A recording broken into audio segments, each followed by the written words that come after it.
ಕರುನಾಡಿನ ಹೂದೋಟದಲ್ಲಿ ಅರಳಿದ ರಾಜಪುಷ್ಪ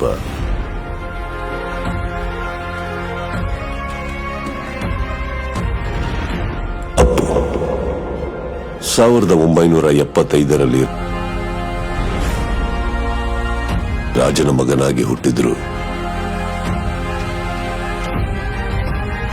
ಸಾಮಾನ್ಯರ ಜೊತೆಯಾಗಿ ಬೆಳೆದ್ರು.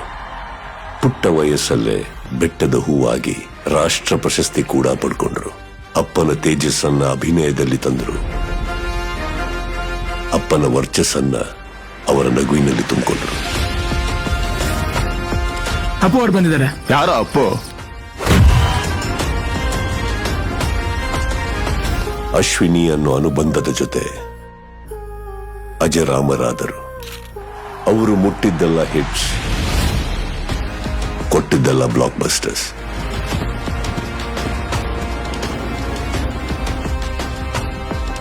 ಜೀವನನ ಜನಕ್ಕಾಗಿ ಮೀಸಲಿಟ್ಟು ಜೀವನ ನಮ್ಮೆಲ್ಲರ ಹೃದಯಗಳಲ್ಲಿ ಬಚ್ಚಿಟ್ರು. ಮಾಡಿದ ಸಹಾಯ ಲೆಕ್ಕಕ್ಕಿಡದೆ ಎಷ್ಟು ಸಾಧ್ಯನೋ ಅಷ್ಟು ಅಭಿಮಾನಿಗಳ ಇಷ್ಟ ಕಷ್ಟಗಳಿಗೆ ಸ್ಪಂದಿಸಿದ್ರು.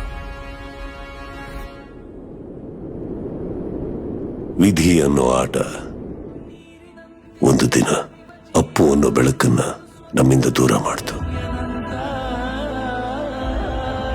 ಆ ಒಂದು ಜೀವಕ್ಕಾಗಿ ಕೋಟಿ ಕೋಟಿ ಜೀವಗಳು ಹಪಾಪಿಸಿತು.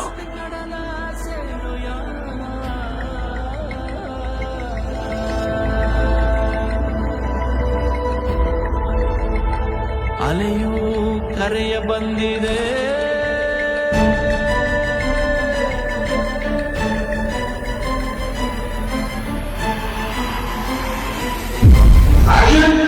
ಅವ್ರು ಮಾಡಬೇಕಾದ ಪಾತ್ರಗಳು ಇನ್ನೂ ಇತ್ತು.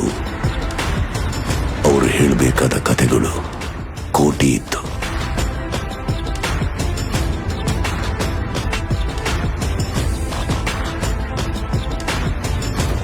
ಆ ಎಲ್ಲ ನಿರೀಕ್ಷೆಗಳನ್ನ ನಿಜ ಮಾಡೋಕೆ ಅಭಿಮಾನದ ಆಗಸದಲ್ಲಿ ಸಾವಿರಾರು ಬೆಳಕುಗಳು ಸೇರಿ ಮೂಡಿ ಬರ್ತಾ ಇದೆ. ಅಪ್ಪು ಅನ್ನೋ ಆ ಮಹಾ ಬೆಳಕು. ಈ ಬೆಳಕಿನಲ್ಲಿ ನೀವು ಒಂದು ಕಿರಣವಾಗಿರಬಹುದು.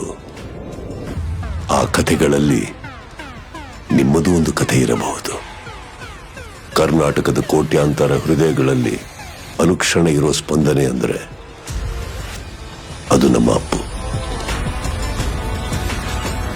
ಪ್ರಪಂಚದಲ್ಲಿ ಒಬ್ಬ ಸ್ಟಾರ್ಗೋಸ್ಕರ, ಚಿತ್ರರಂಗಕ್ಕೋಸ್ಕರ ಸಮರ್ಪಣೆ ಆಗ್ತಾ ಇರೋ ಮೊಟ್ಟ ಮೊದಲನೇ ಆಪ್ ಸ್ಟಾರ್ ಫ್ಯಾಂಡಮ್ PRK ಆಪ್. ಹೇಳಬೇಕು ಅಂದ್ರೆ ಇದು ಕನ್ನಡದ ಆಪ್.